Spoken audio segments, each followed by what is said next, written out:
Dito sa Papa Dudut Stories, ikaw ay hindi nag-iisa.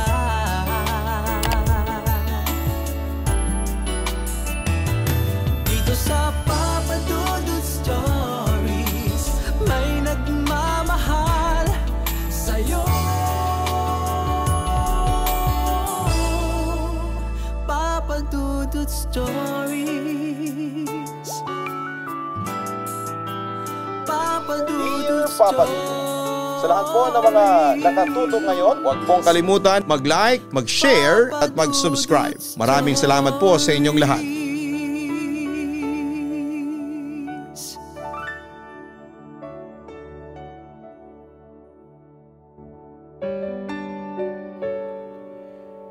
Maraming pwedeng magawa ang tao ng dahil sa pag-ibig.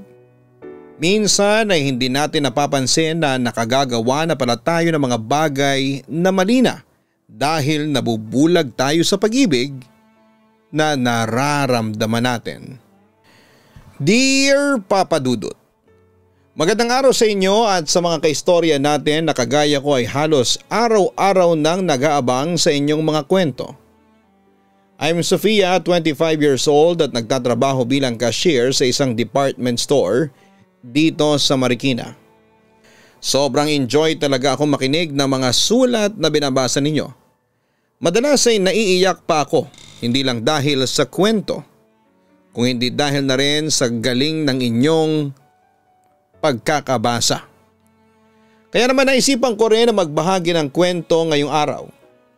Papa Dudut, nakilala ko si Kate kung saan ako nagtatrabaho dati bilang sales clerk. Magkabatch kami sa training at siya ang una sa mga pinaka nakaklose ko. Ang dami kasi namin mga bagay na napagkakasunduan. Mga damit, makeup at pati na rin pagdating sa mga tipo ng lalaki. Kaya nga natuwa na rin talaga ako nang maging magkapareho ang schedule namin sa trabaho. Dahil doon ay mas lalo kaming naging close sa isa't isa. Hi Sofia. Hi Kate. Bati ni Andrew sa amin. Ang pinakabago sa trabaho at pinakagwapo rin. Hi Andrew. Bati naman ni Kate. Uy, kumusta ang second week mo dito sa trabaho? Nakangiting tanong ko. Ayos naman at mukhang hindi ako mahihirapan. Sofia, thank you nga pala sa pagtulong mo na mahanap ko yung isang stock ng sapatos na pinapahanap ng supervisor kanina. Kung hindi mo ko tinulungan, baka napagalitan ako. Tugon niya. Wala yun. Kabisado ko kasi yung mga item doon sa may pwesto natin kaya halos lahat alam ko kung saan nakalagay. Wika ko. Thank you. Kinabahan ako kasi akala ko mapapagalitan na naman ako kagaya nung isang linggo. Babawi na lang ako sa iyo next time. Ililibre kita ng halo-halo kapag nagkasabay ang lunch break natin. Nakangiti pang sabi niya. Ano ka ba? Hindi mo kailangan gawin yun. Wika ko. Basta babawi ako sa iyo. O sige, babalik na ako sa trabaho at baka ma-overbreak pa ako. Bye sa inyo. Paalam niya bago umalis sa harapan namin. Grabe, ang gwapo talaga ni Andrew, no? Kinikilig na wika ni Kate. Sobra, ang lakas makaartista ng muka. Pagsang-ayon ko naman. Ang swerte ng magiging girlfriend niya kasi ang daming nagkaka-crush sa kanya dito sa office. Basta Sofia, kung sino man sa atin ang ligawan niya, walang samaan ng loob ha, wika niya. Oo naman, walang lalaki ang makakasira ng friendship natin, kaagad na tugon ko. Papadudod si Kate na nga ang naging best friend ko sa trabaho. Sa halos isang taon na pagkakaibigan namin ay wala kami halos pinag-awayan. Kilala na nga ako ng pamilya niya at kilala na rin siya ng pamilya ko bilang best friend ko. Marami ring naiinggit sa amin sa trabaho kasi ang tibay raw ng friendship namin, lalo na nang sabay pa kaming maregular. Kaya nga natutuwa ako kasi si Kate talaga ang kauna-unahang naging kaibigan ko sa first job ko. At dahil parehong malayo ang inuuwian naming bahay, nagdesisyon kami na magsama na rin na umupa ng isang apartment na para sa aming dalawa. Papa Dudut, regular na kami noon sa trabaho nang makilala namin si Andrew. Bago lang siya sa department namin bilang checker at talaga namang karamihan sa aming mga babae ay kinikilig sa kanya. Artistahin kasi ang datingan ni Andrew. Matangkad, maputi, maskulado tapos ang ganda pa ng ngiti niya. Kaya nga pareho rin kaming kinikilig sa kanya ng best friend at katrabaho kong si Kate. Lalo na kapag binabati kami ni Andrew. Pero hanggang crush lang naman yon at kagaya ng sinabi ko ay alam ko na walang lalaki ang makakasira ng friendship naming dalawa, Papa Dudut. Hi Sofia, pauwi ka na ba? Tanong ni Andrew nang makalapit sa akin. Oo, kaya lang hinihintay ko pa si Kate kasi may binabalikan siyang gamit sa locker room. Tugon ko. Sakto pala kasi wala kang kasama ngayon. Pwede kitang masolo at makausap ng masinsinan. Nakangiting wika niya. Bakit mo naman ako gustong masolo? Pigil ang kilig na tanong ko. Ang totoo, may gusto sana akong sabihin sa'yo. Kaya lang nahihiya ako. Panimula pa niya. Huwag ka lang mahiya, ano ba yon? Tanong ko pa. Sofia, ano kasi may gusto kasi ako kay Kate. Pagtatapat niya. Ha? Anong sabi mo? Gulat at pigil ang inis na tanong ko. Ang sabi ko may gusto ko kay Kate sa kaibigan mo. Wika pa niya. Ah, okay. So bakit mo sa akin sinasabi? Ako ba si Kate? Tanong ko pa. Eto talagang si Sofia palabiro. Pagtawa pa ni Andrew. Oo, joke lang talaga yon. Pero bakit mo nga sinasabi sa akin? Pwede mo namang idiretso na lang kay Kate yan. Wika ko pa. Nahihiya kasi ako. Ang tahimik kasi palagi ng kaibigan mo kaya natutorpe tuloy ako. Kaya hihingi sana ako ng pabor.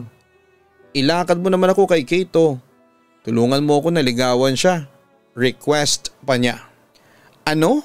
At nagpapatulong ka pa sa akin na ligawan si Kate ngayon? Ang ibig kong sabihin sige ba? Iyon lang pala. Pigil ang inis pa na sabi ko. Talaga? Tutulungan mo na ako sa kanya? Grabe, thank you talaga Sofia. Pero may isang pabor pa sana ako. Ipapabigay ko sana tong paper bag sa kanya. Cake ang laman yan. Kanina ko pa talagang gustong iabot sa kanya. Kaya lang natutorpe talaga ako. Natutuwang wika niya. Sige, ako nang bahala. Wika ko. Ayun oh, salamat talaga sa iyo Sofia. O sige at aalis na ako at baka bigla nang dumating si Kate. Chat mo na lang sa akin kung anong sasabihin ni Kate dito sa cake na pinabibigay ko sa kanya. Bye Sofia, paalam niya sa akin. Papa Dudut, madalas na ma-assign si Andrew malapit sa pwesto ko kaya naman madalas kaming nakakapagkwentuhan noon. Makulit din siya at palabiro kaya unti-unti ay nagiging close kaming dalawa.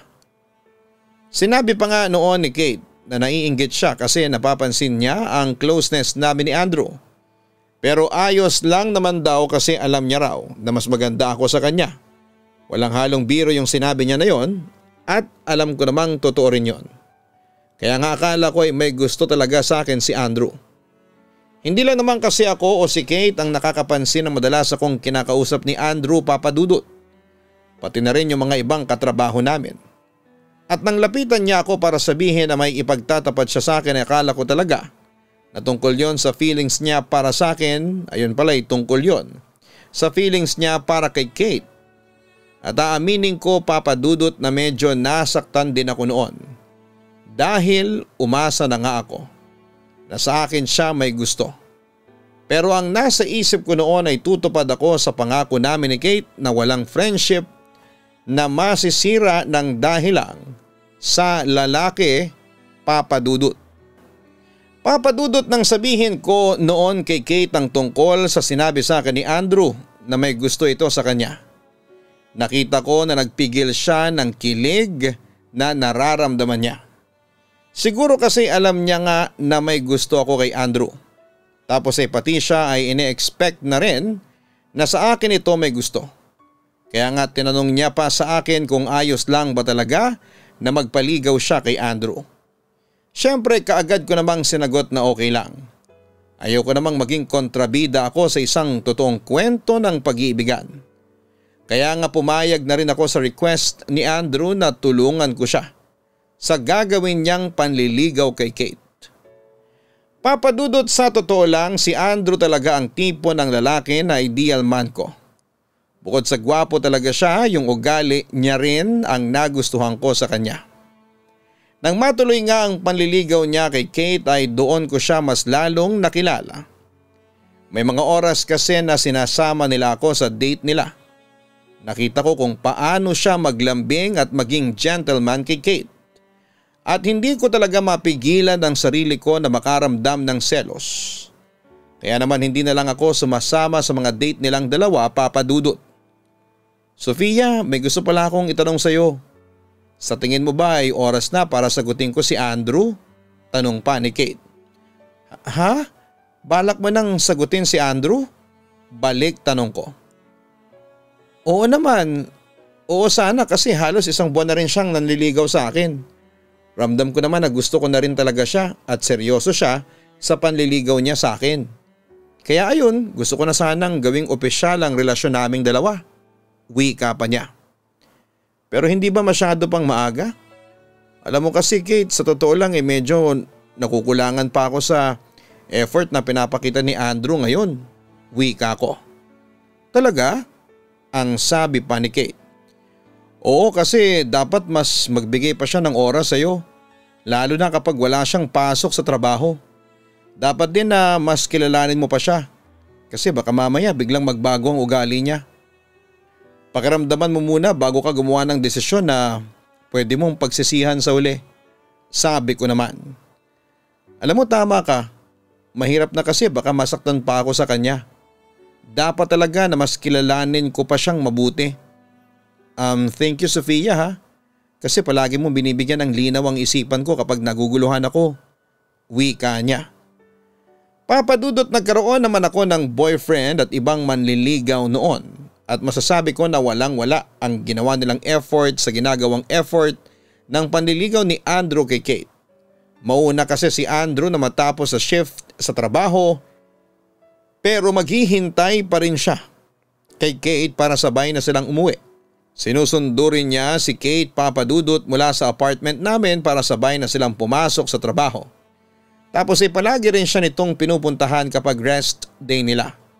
Mahilig din gumawa ng mga maliliit na sorpresa at magbigay ng regalo si Andrew sa kanya. Kaya naman masasabi ko na swerte talaga si Kate kay Andrew. At hindi rin totoo na hindi ko pa nakikita o nararamdaman ang sincerity ni Andrew sa kanya. Sinabi ko lang yon dahil nagsiselos ako. At para na rin hindi muna sagutin ni Kate si Andrew. Pero hindi nagtagal. Dahil na rin sa effort na ginagawa ni Andrew sa panliligaw, sinagot na rin ito ni Kate, Papadudot. Kate, bakit mo pala binigay ang extra cellphone mo kay Andrew? Sayang naman yun kasi wala pang kasira-sira. Pag-uusisa ko. Hindi ko naman binigay. Pinahiram ko lang kasi nasira yung cellphone ng kapatid niya. College na yon kaya kailangan din ng cellphone para makontak ang mga kaklase niya. Tugon pa ni Kate. Naks, ambay talaga ng friend ko. Wika ko. Hindi naman. Sinabi kasi ni Andrew na plano niyang magsangla ng ATM para magkaroon siya ng pera na pambili ng bagong cellphone. Naalala ko na may isa pa pala akong cellphone na hindi ginagamit. Kaya naisipan ko na ipahiram sa kanya kaysa naman masira pa doon sa pinagtataguan ko. Kwento naman niya. Pero sigurado ka ba na ipapahiram niya talaga yon sa kapatid niya at hindi gagamitin sa kalokohan? Alam mo na, baka lang kasi gumagawa siya ng dahilan para makagawa ng kalokohan. Wika ko. Hindi naman siguro gagawin ni Andrew yon, ang sabi pa ni Kate. Nakausap mo ba yung mismong kapatid niya para makumpirma kung nagsasabi si Andrew ng totoo? Pag-uusisa ko. Hindi pa pero malaki naman ang tiwala ko kay Andrew. Alam ko na hindi niya ako lolokohin. Wika pa ni Kate. Alam mo Kate, Hindi naman sa pinag-overthink kita ha, pero mabuti na yung nag-iingat. Kaya bantayan mong mabuti ang boyfriend mo bago pa siya makagawa ng kalokohan. Paalala ko sa kanya. Papa Dudut, nasaktan talaga ako nang sagutin ni Kate si Andrew at ginawa ko ang lahat para hindi niya makita o maramdaman yon. Naalala ko pa na excited siyang umuwi noon sa apartment at excited ring sinabi sa akin na boyfriend niya na si Andrew. Nagulat pa ako kasi nga palagi kong sinasabi sa kanya na huwag munang sasagutin si Andrew. Pero hindi na niya raw napigilan ang sarili niya nang dalhin siya nito sa isang romantic na restaurant. Tapos ay may live band doon na si Andrew din mismo ang kumanta. At sa harap daw ng maraming tao ay tinanong siya ni Andrew kung pwede na siya nitong maging girlfriend. Doon na niya binigay ang pinakahihintay na oo ni Andrew, Papa Dudut. Papa Dudut, parang gusto kong maiyak sa inis at selos ng mga oras na yon. Pero pilit ko talaga yon na tinatago kay Kate. Ginagawa ko ang lahat para hindi niya mahalata ang negatibong epekto ng sinabi niya sa akin. At pinaramdam ko sa kanya na masaya ako kasi alam ko na masaya ang puso niya. Kaya lang ay may mga bagay ako na hindi mapigilan na gawin noon. Yon ay ang bigyan ng dahilan si Kate para mag-isip ng hindi maganda sa relasyon nila ni Andrew, Papa Dudut. Papa Dudut, hindi na regular si Andrew sa trabaho namin pero kaagad naman siyang nagkaroon ng bagong trabaho. At dahil po doon ay hindi na sila araw-araw na nagkikita ni Kate. Sinabi noon ni Kate sa akin na naninibago raw talaga siya kasi nasanay siya na palagi silang magkasama ni Andrew. Ang sabi ko sa kanya kung seryoso si Andrew ay gagawa ito ng paraan para magkita at magkasama sila. Kaya lang ay nahirapan yatang mag-adjust si Andrew sa bago niyang trabaho. At hindi talaga ito madalas na nakakadalaw na sa apartment namin. Hindi na rin tuloy sila madalas na nakakapag-date ni Kate. At ginamit ko ang pagkakataon na yon para guluhin ang relasyon nilang dalawa. Alam ko na mali talaga yon, Papa Dudut, pero nahihirapan ako kapag nakikita ko na masaya silang dalawa. Kaya naman sinabi ko kay Kate na baka may iba nang kinakalokohang babae si Andrew sa trabaho nito kaya nabawasan na ang oras sa kanya. Sinabi ko na kung mahal siya ni Andrew ay hindi nito hahayaan na mawala ng oras sa kanya. At kung wala itong ginagawang masama ay palagi itong mag-a-update sa kanya. At dahil nga sa mga sinabi at ginawa ko na yon, nauwi na nga sa pagko-cool off ang relasyon nilang dalawa. Kaya humingi ng tulong sa akin si Andrew para magkaayos silang dalawa. Anong sabi mo? May ibang lalaki na pumuporma kay Kate? Naiinis na tanong pa ni Andrew. Oo, may bago kasi kaming katrabaho. Matangkad sa kagwapo tapos madalas doon sa department ni na Kate nakatambay. Halatang may gusto sa kanya kasi sinasabayan pa siyang mag-lunch break. Pag-iimbento ko ng kwento. Bakit naman hinahayaan niya na may pumorma sa kanya? Eh hindi pa naman kami nagbi-break. Nag-cool off lang kaming dalawa. Inispang tanong niya. Ewan ko doon sa kaibigan ko. Sabi ko nga sa kanya iwasan na niya yung lalaki na yun. Pero magkaibigan lang naman daw silang dalawa. At wala daw silang ginagawang masama. Napapailing na sabi ko. Nakakainis naman si Kate. Sobrang nag-i-effort ako na ayusin ang relasyon namin. Pero parang gusto niya talagang sirain ang lahat. Ang hirap naman ito. Kasi parang ako na lang yung umaasa na magkakaayos pa kaming dalawa. Malungkot na wika niya. Huwag ka nang malungkot, Andrew. Sige na, tutulungan kita kay Kate. Basta akong bahala, sisiguraduhin ko na magkakaayos kayong dalawa, ang sabi ko. Papa Dudut, nainis talaga ako noon. Kasi si Kate ang niligawan at naging girlfriend ni Andrew.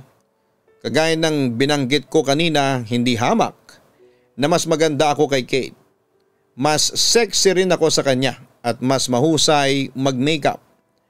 Ako pang nagturo sa kanya kung ano ang mga kulay na magandang pagsamahin pagdating sa eyeshadow at ano ang mga dress na bagay sa kanya.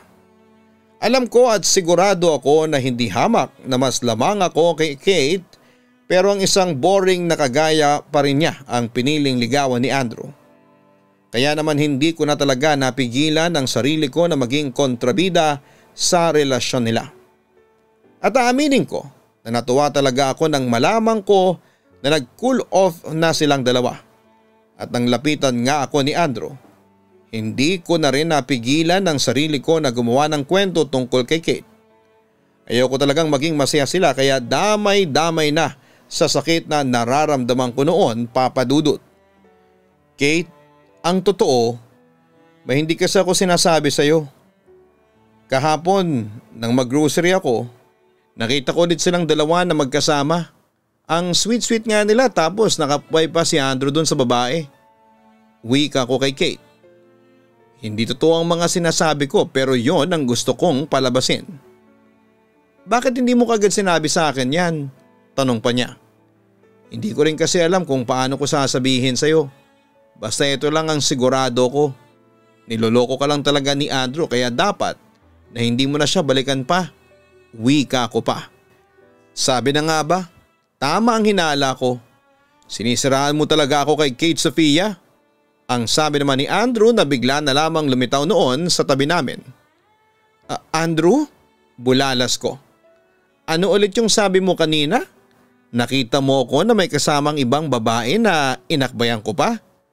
Grabe, ang galing mo rin talagang gumawa ng kwento. Inis na sabi pa niya. Teka, hindi ko maintindihan Sofia. Anong sinasabi ni Andrew? Baling sa akin ni Kate. Kate, matagal na tayong niloloko ng kaibigan mo na yan. Matagal niya nang sinisirang relasyon nating dalawa.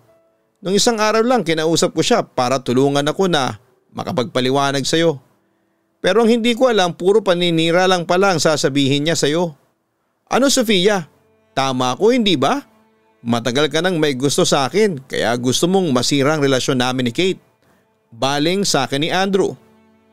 Sofia, totoo ba yung sinasabi ni Andrew? Tanong pa ni Kate. Bigla akong natameme noon habang may namumuong pawis sa noo ko. Umamin ka na kasi. Matagal na kitang nahalata. Hindi ko lang pinapansin nung una dahil kaibigan ka ni Kate. Pero tama pala talaga ang lahat ng hinala ko sa iyo ano? Bakit hindi ka makapagsalita dyan? Umamin ka na Sofia. Wika pa ni Andrew. Oo na, tama na lahat ng sinabi mo Andrew. Pero nagawa ko lang naman yun kasi nasasaktan ako. Dahil mas pinili mo si Kate kesa sa akin. Kahit mas nauna naman tayo naging close. Kahit alam ko na mas lamang ako sa kanya. Pasigaw na pag-amin ko. Pero hindi mo man lang ba naiisip na nasasaktan din ako dahil sa ginawa mo na yan? Sofia, tinuring kitang kaibigan. Tunay na kaibigan ko tapos eto lang palang igaganti mo sa akin. Ang sama ng ugali mo. Wika ni Kate. Kung tinuring mo talaga akong kaibigan mo dapat alam mo na masasaktan ako kapag naging boyfriend mo na si Andrew. Sabi ko pa. Pero tinanong kita kung ayos lang ba na magpaligaw ako sa kanya. At sinabi mo na okay lang sa'yo. Naiiyak sa inis na sabi ni Kate. At naniwala ka naman sa naging sagot ko? Siyempre yun ang sasabihin ko sa iyo kasi kaibigan mo nga ako. Pero ang tanga mo naman para hindi maramdaman na nasasaktan na ako Kate. Wika ko pa. Oo tanga talaga ako kasi naniwala ako sa mga sinasabi mo sa akin. Kasi nagtiwala ako sa iyo. Huwag kang mag-alala dahil mula ngayon hindi na ako magpapakatanga bilang isang kaibigan mo. Panunumbat pa niya. Papadudot sa totoo lang ay sobra akong napahiya ng araw na yon sa harapan ng kaibigan ko at sa lalaking gusto ko. Hirap na hirap akong maghanap ng salita para makapagpaliwanag sa kanila. Kaya sinabi ko na lang kung ano ang katotohanan. Na nasasaktan ako ng dahil sa kanilang dalawa kaya ako nagawa ang bagay na yon. Inamin ko na sa kanilang dalawa kung ano ang totoong nararamdaman ko para kay Andrew. Ayoko nang magpanggap at magpaka-plastic sa kanila. Ayoko nang magpanggap na mabait. Siyempre pareho silang nagalit sa akin Papadudot. Ang dami ko pang masasakit na salitang narinig mula sa kanila. Sinabihan ako ni Kate na napaka-plastiko raw na babae at napakagaling umarte dahil napaikot ko ang ulo nila ni Andrew. Pareho ko silang napaniwala sa mga sinabi ko sa kanila. Kahit si Andrew ay nakapagbitaw din ng hindi magandang salita sa akin. Ramdam naman daw niya noong una pa lamang na may espesyal akong pagtingin sa kanya. Binaliwala niya lang yon dahil nga alam niya na kaibigan ako ni Kate. Binigay niya rin daw sa akin ang tiwala niya. Yun pala ay nagpapanggap lamang ako na kaibigan sa kanilang dalawa. Hanggang sa maiyak na lamang ako dahil sa mga panunumbat na ginawa nila sa akin, Papa Dudut. Umalis na rin sila noon at naiwan na akong mag-isa. Mag-isa akong bumiyahe pa uwi na umiiyak, Papa Dudut. Doon ko kasi unti-unting na-realize sa mga pagkakamali na nagawa ko. Kung paano ko nasira ang mga tiwalang ibinigay sa akin ng mga taong pinapahalagahan ako. Kung paano ko nasaktan yung 2 tao na tinuring akong totoong kaibigan. At kung gaano ako naging kasama sa kanilang dalawa. Naging makasarili ako ng dahil sa inis at selos na nararamdaman ko. Papadudot nang makauwi ako ng apartment na abutan ko nag-iimpake na si Kate ng mga gamit niya. Sinubukan ko siyang kausapin pero nauwi lang sa pagtatalo ang lahat at panunumbat niya sa mga nagawa kong kasalanan sa kanila ni Andrew. Muli akong nagsorry pero ang sabi niya, hindi niya pa ako kayang patawarin noon dahil sa galit at sama ng loob na nararamdaman niya. Hanggang sa dumating na rin noon si Andrew sa apartment at sabay na silang umalis ni Kate. Nang pumasok ako sa trabaho kinabukasan, kalat na doon ang ginawa kong muntik ng paninira sa relasyon ni Andrew at Kate. Pinag-usapan talaga nila ako at nakarating sa akin ang masasakit na salitang binitawan ng ibang katrabaho namin. Hindi na rin ako kinausapan ni Kate noon at 1 buwan ang lumipas nang mag-decide akong mag-resign na mula sa trabaho para na rin sa sarili kong peace of mind. Papadudot tuluyan nang nasira ang friendship namin ni Kate. Pero hindi man kami nagkaayos. Marami naman akong natutunan na kailangan nating ingatan ang tiwala na ibinibigay sa atin ng ibang tao. At hindi tayo dapat magpadala sa galit, inis o selos na nararamdaman natin. Hindi natin yon dapat na ginagamit para makapanakit tayo ng ibang tao. Dito ko na po pala tinatapos ang sulat ko. Yours truly, Sofia. Maraming salamat, Sofia, sa pagsulat mo dito sa aking YouTube channel. Alam mo normal naman sa atin ang masaktan. Lalo na kapag hindi nasusuklian ang pagmamahal na ibinibigay natin sa isang tao. Ayun nga lang ay hindi ka dumaan sa tamang proseso ng pagtanggap sa sakit at kabiguan na naranasan mo. Kaya ang naging resulta ay nasaktan mo ang mga taong pinahalagahan ka sa buhay nila. Pero alam ko naman na napagtanto mo na rin ang naging pagkakamali mo sa nangyaring ito sa buhay mo. Kung hanggang ngayon ay hindi pa rin nagiging maayos ang nasirang samahan ninyo ni Kate. Alam ko na darating ang araw na kusang maghihilom ang sugat na nagawa mo sa kanila. Huwag kalimutan na hanapin po ang Kaistorya Horror YouTube channel. Ang link po ng channel na yan ay makikita sa homepage ng Papa Dudut Stories YouTube channel. Ganon din ang Gianna Vlogs. Sana po ay mapanood po ninyo, matesting po ninyong mapanood ang aming personal na YouTube channel ng aking pamilya. Ang title po niyan ay Gianna Vlogs. Maraming salamat po sa inyong pagtutok araw-araw.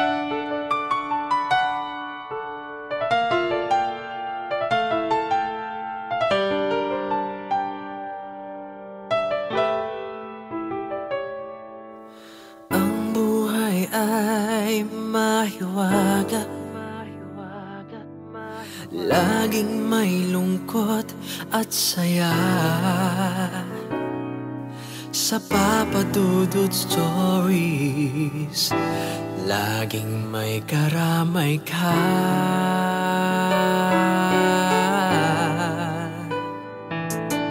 Mga problemang kay bigat,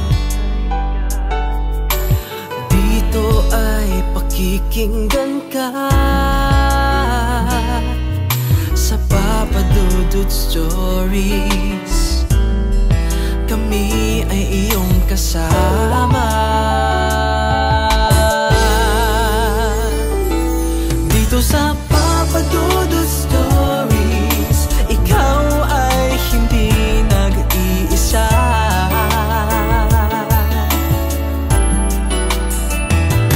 Dito sa Papa Dudut Stories may nagmamahal sa'yo. Papa Dudut Stories, Papa Dudut Stories,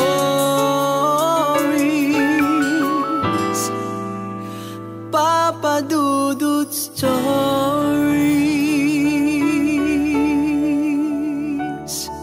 Hello mga ka-online, ako po ang inyong si Papa Dudut. Huwag kalimutan na mag-like, mag-share at mag-subscribe. Pindutin ang notification bell para mas maraming video ang mapanood ninyo.